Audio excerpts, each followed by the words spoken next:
Now we will hear from Rabbi Howard.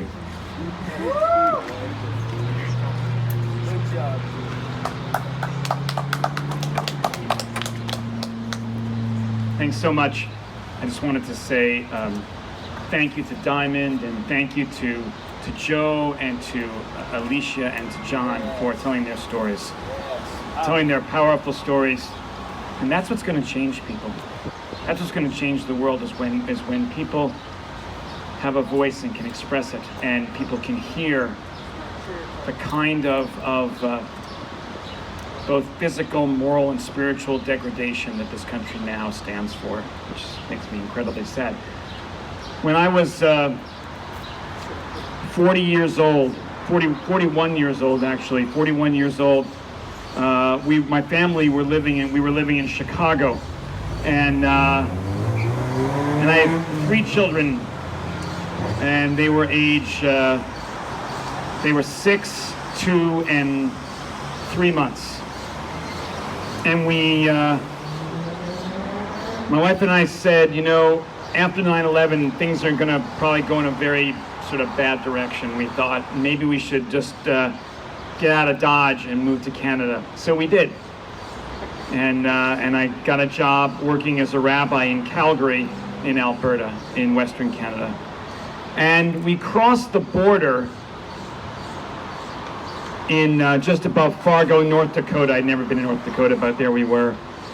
And we crossed the border, and when we showed the papers that I was employed and we could come into the country, the moment we heard the words "Welcome to Canada," that was the day that my entire family, 3 children and the 2 of us, had health care.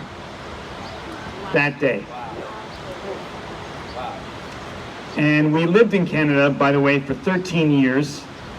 So by the time we left Canada, our kids were 19, 15, and 13. And in that time, of 13 years, I did not spend 1 penny on my children's health care. Not 1. And not only that, but all of my neighbors had health care too. All the people I knew in my congregation and all the people I didn't know who lived on the margins. And they all had health care too. And you see, I used to think before coming back to the United States that it was only about health care. But it's not at all about health care. What it's about is about caring for your neighbor. It's about an ethic of caring and loving one's neighbor, enough so that you will pay in taxes, and by the way, it goes to something good as opposed to military spending. It goes to something good and useful. And doctors are paid by the government, and healthcare workers are paid by the government, and the government cares so much that every single person who's a Canadian resident has health care. See, I wasn't a citizen until I actually came back to the United States, and then I became a Canadian citizen. Oh, we were just residents. We were just folks that were there, just working. And we all had health care. When a nation cares about its neighbors and its people, health care is just the first step. Because from health care, if I care enough that you should have health care, I care enough about your well-being and your welfare to say you should have other rights too.